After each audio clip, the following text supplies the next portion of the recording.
Hey guys, welcome back to my channel.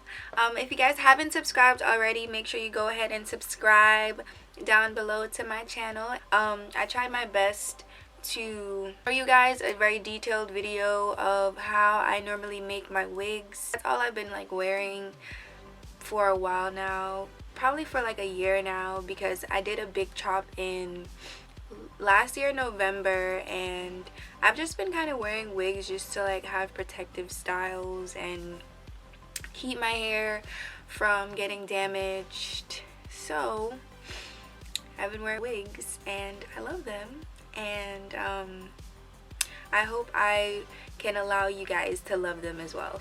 For this video, I'm gonna be sewing this wig onto a cap and showing you guys how I sew it from like beginning to end, all the materials you need to sew it and to make it. It's really simple. I did this in about 1.5 hours, maybe 2 hours. I got this hair from Unice company. It is the Peruvian wavy hair, but the closure is curly. I will link all of the information for the hair down below. You guys can use my coupon code right here for a discount, money off of the hair. And let's just get right into the video.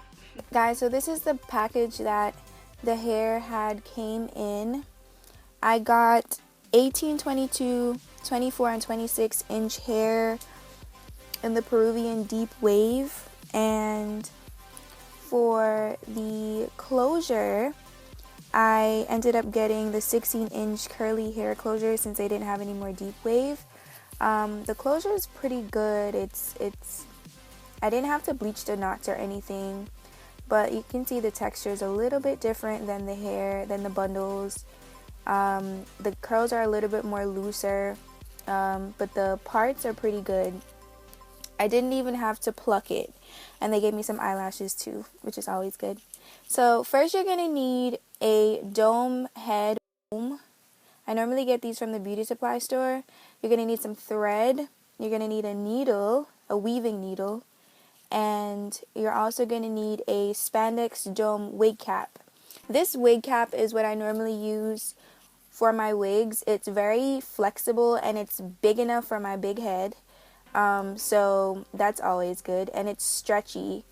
Then you're gonna need some scissors, and now I'm just gonna put the dome cap right onto the foam head, and right there is where we're gonna be sewing our closure, and we're gonna start with that first. First, you want to just thread the needle into, thread the thread, I don't know.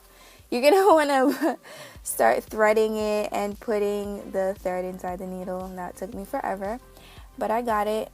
And then you want to place the closure onto that same part that I just showed you guys in the previous clip. So I don't have any pins to stick into the foam head, so I'm just using some extra needles that I had. But they do have pins for this, and you can buy them in a pack of about 20. You just want to make sure that the closure is steady onto that part, and I just put it in like a little ponytail, so when I sew it, it's easier for me. It doesn't get caught into the thread.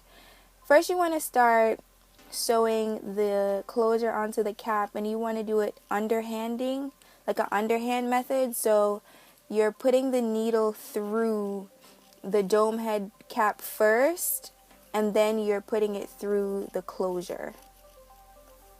And you want to just continue this until you are completely finished with sewing the entire closure tightly. And you want to just make sure you're sewing it as tight, and you want to also stretch it as you're going so it doesn't get bulgy at any point.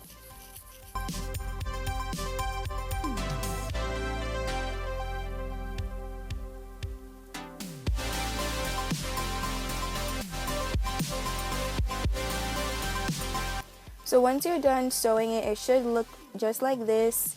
Super neat. This is the easiest part, the hardest part. And then now we're going to be cutting that whole thing off, so you don't have to worry about that. Next, we're going to go in with our longest bundle, and we're going to sew it in the back of the cap. right there. And you want to just double it, so double the wefts. I'm just going to keep it just how it is and just start sewing it from ear to ear with the same underhanding method.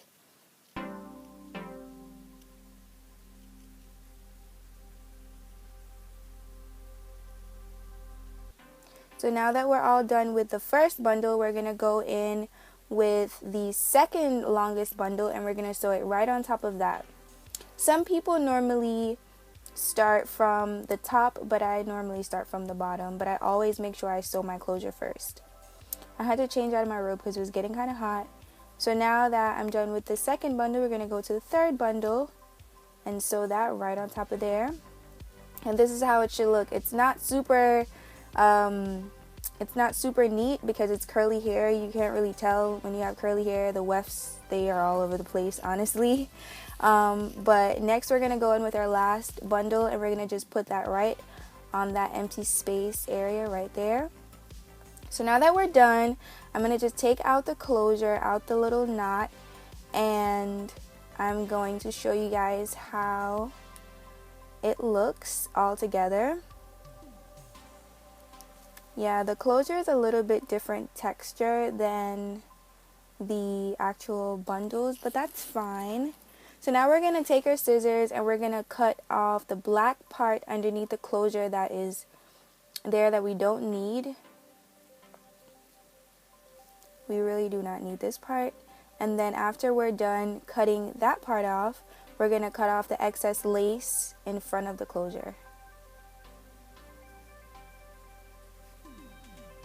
Be careful when you do this part because you don't want to cut any of the hair in the front. Now that we're done, I'm going to show you guys how I fleek my baby hairs with my Gorilla Snot and my toothbrush. And then I'm going to show you guys how I fleek the actual wig to make it look natural and all. You gotta make it look natural. You can't be out here looking crazy. So first I'm going to put on the wig. I actually did a part before off camera. So I'm going to redo a part just to show you guys exactly how I did that part. So first you want to just take a rat tail comb and you want to part the hair. But first we're going to shade in that part because that doesn't look good. It doesn't look like it's matching. And we're going to use this dark brown eyeshadow just to like go and blend in your hair line to match the actual like hair. So now you part it, and I'm going to be taking a concealer. I'm using the MAC Studio Fix concealer this time to put in that little part just so you can see the part a little bit more. And I'm using a lip brush just to pat it on. You could use any brush, just make sure it's synthetic and it's small.